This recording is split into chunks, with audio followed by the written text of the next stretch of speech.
Olá, sejam todos bem-vindos à nossa sétima aula Bioética e Humanização em Enfermagem. Hoje o nosso tema será Ética sobre a eutanásia, distanásia e a ortotanásia, uma reflexão frente ao princípio da autonomia da vontade. A eutanásia é a prática pela qual se abrevia a vida de um enfermo incurável de maneira controlada e assistida por um especialista. A eutanásia representa atualmente uma complicada questão de bioética e biodireito, pois enquanto o Estado tem como princípio a proteção da vida dos seus cidadãos, existem aqueles que, devido ao seu estado precário de saúde, desejam dar um fim ao seu sofrimento, antecipando a morte. Independentemente da forma de eutanásia praticada, seja ela legalizada ou não, tanto em Portugal como no Brasil, esta prática é considerada ilegal. Vale citar que, em Portugal, aconteceu um grande debate, passou pelo parlamento, sobre a legalização da eutanásia, momento sendo barrada pela justiça. A eutanásia é considerada um assunto controverso, existindo sempre prós e contras. Teorias eventualmente mutáveis com o tempo e a evolução da sociedade, tendo sempre em conta o valor de uma vida humana. Sendo a eutanásia um conceito muito vasto, distingue-se aqui os vários tipos e valores intrinsecamente associados: eutanásia, distanásia e ortotanásia, a própria morte e a dignidade humana. Falaremos do tipo de eutanásia. Em primeiro lugar, é importante ressaltar que a eutanásia pode ser dividida em dois grupos, a ativa e a passiva. Embora existem duas classificações possíveis, a eutanásia em si consiste num ato de facultar a morte sem sofrimento ao indivíduo cujo estado de doença é crônico, portanto incurável, normalmente associado ao imenso sofrimento físico e psíquico, onde não há mais a cura. Eutanásia ativa e passiva. A ativa conta com o traçado de ações que tem por objetivo pôr o término à vida. À medida em que é planejada e negociada entre o doente e o profissional, que vai levar ao termo ato. A eutanásia passiva, por sua vez, não provoca deliberadamente a morte. No entanto, com o passar do tempo, conjuntamente com a interrupção de todos e quaisquer dados médicos, dados farmacológicos ou outros, o doente acaba por falecer. São cessados todas e quaisquer ações que tenham por fim prolongar a sua vida. Não há, por isso, um ato que provoque a morte, tal como na eutanásia ativa. Mas também não há nenhum que a impeça, como na distanásia. É relevante distinguir a eutanásia do suicídio assistido, na medida em que na primeira é uma terceira pessoa que executa e no segundo é o próprio doente que provoca a sua morte. E ainda que para isso disponha da ajuda de terceiros. Então há uma grande diferença entre a ativa e a passiva. O olhar da enfermagem perante a eutanásia. O exercício da atividade profissional de enfermagem pauta-se pelo respeito e a dignidade humana desde o seu nascimento até sua morte, devendo o profissional de saúde ser o elemento interveniente e participativo em todos os atos que necessitem de um componente humano efetivo, por formar e atenuar o sofrimento dos atos que se orientem para o cuidar, individualizado e holístico, às necessidades de um doente em estado terminal, muitas vezes isolado pela sociedade, aumenta as exigências no que se respeita a cuidados de conforto que promovam a qualidade de vida física, intelectualmente e emocional, sem descurar a vertente familiar e social. Apesar desta consciência lidar com situações limite, potencia um afastamento motivado por sentimentos de impotência perante aquela realidade. Este contexto Agrava-se o profissional de saúde e da dor por confrontado com uma vontade expressa pelo doente em querer interromper a sua vida. Como agir perante o princípio da autonomia do paciente? Discutimos o princípio da autonomia. Como agir perante o direito de viver? Perante este quadro com o qual nós poderemos deparar um dia, há que ter profundo conhecimento das competências e obrigações e direitos profissionais, de forma a respeitar e proteger a vida como um direito fundamental das pessoas, garantido no artigo 5º. Então isso nos abre um grande debate. A eutanásia, né, como nós falamos, é definida como uma conduta pela qual se faz um paciente no seu estado terminal.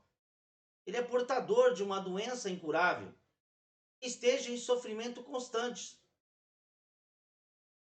E aí ainda é discutido, né, porque ainda isso não é legalizado e ainda é considerado crime. Falamos, né, da eutanásia ativa, da passiva. Já temos ainda a ortotanásia, a qual se consiste em não realizar procedimentos de ressuscitação ou de procedimentos que tenha como fim o prolongamento da vida, ou medicamentos voltados para a ressuscitação do enfermo, ou máquinas de suporte vital, como ventilação artificial, os respiradores, né? A literatura trata deste tema ainda muito escasso no Brasil, porque isso não é discutido.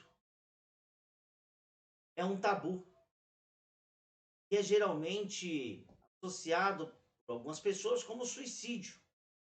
No entanto, temos aqueles que advogam por a favor da boa morte, com referências, né? Diferenciação de suicídios, há uma defesa grande. A eutanásia não é um dilema recente, trata-se de uma discussão muito antiga e que permeia a história humana por tratar de um tema tão complexo, sensível, que é a escolha individual da vida de cada um. O direito a escolher quando o sofrimento ou a dor pode se tornar uma justificativa tangível para que se busque a morte como um meio de alívio. Países como Holanda, Bélgica, alguns estados dos Estados Unidos já permitem isso, devido a eliminar esse sofrimento. Um ato de vontade própria, indivíduo do enfermo, né? Individual. Quando o estado de plena consciência que garante essa escolha entre cessar o seu sofrimento em vida ou continuar lutando. Este é o principal ponto da discussão sobre o direito da escolha individual à vida.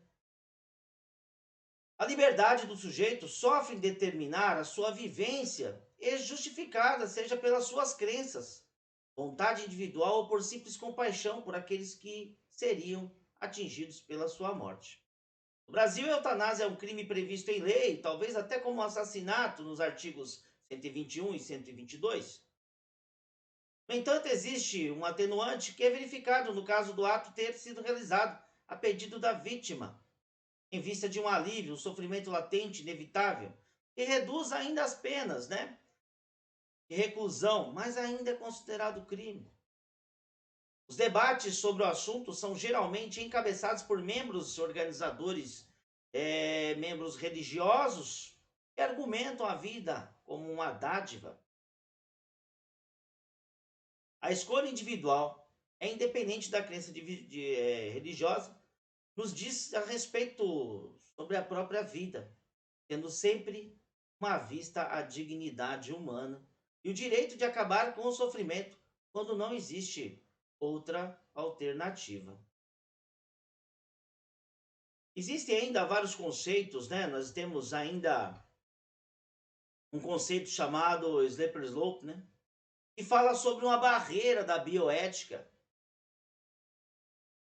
que quando, por exemplo, por algo tão tão simples seja cruzado, isso pode gerar, né, uma grande sequência de ações futuras. Então, é muito complicado, né? Esse declive escorregadio, que é no que se fala no slippery slope, porque de repente, se um ato for permitido, isso pode gerar, como a gente fala, uma explosão de barragem. Isso pode gerar aí o rompimento, né? Passou a fronteira, aquela fronteira segura e arriscada, aquela zona de conforto. Por isso que é tão pouco discutido, mas é fundamental na bioética, pois busca justificar o porquê de não fazer pequenas concessões. Porque, né, mediante ao sofrimento, não ser permitido. Isso ainda gera muito debate, muita discussão. Ainda temos ainda, né, o conceito da sacralização. O princípio da sacralidade da vida, por exemplo, se considera-se como vida é um presente de Deus ao ser humano e que este não dispõe absolutamente da vida, mas deve preservá-la, resguardá-la desde a concepção até sua morte natural. Então temos questões éticas, questões morais, questões de conceitos construídos por grandes pensadores. Temos também o princípio da sacralidade da vida, que é um princípio religioso que deve ser respeitado. Como nós falamos, o debate ainda é muito grande. Voltando aqui, né, a distanásia é a prática pela qual se prorroga, através de meios artificiais e desproporcionais, a vida de um enfermo incurável. Também pode ser conhecida com a obstinação terapêutica. A distanásia representa atualmente uma questão de bioética e o direito. Este conceito insere-se no campo vasto da discussão do valor da vida e da morte. Opõe-se à eutanásia e pode associar-se a conceitos como ortotanásia, a própria morte e a dignidade humana. A distanásia pode opor-se ao conceito da eutanásia passiva.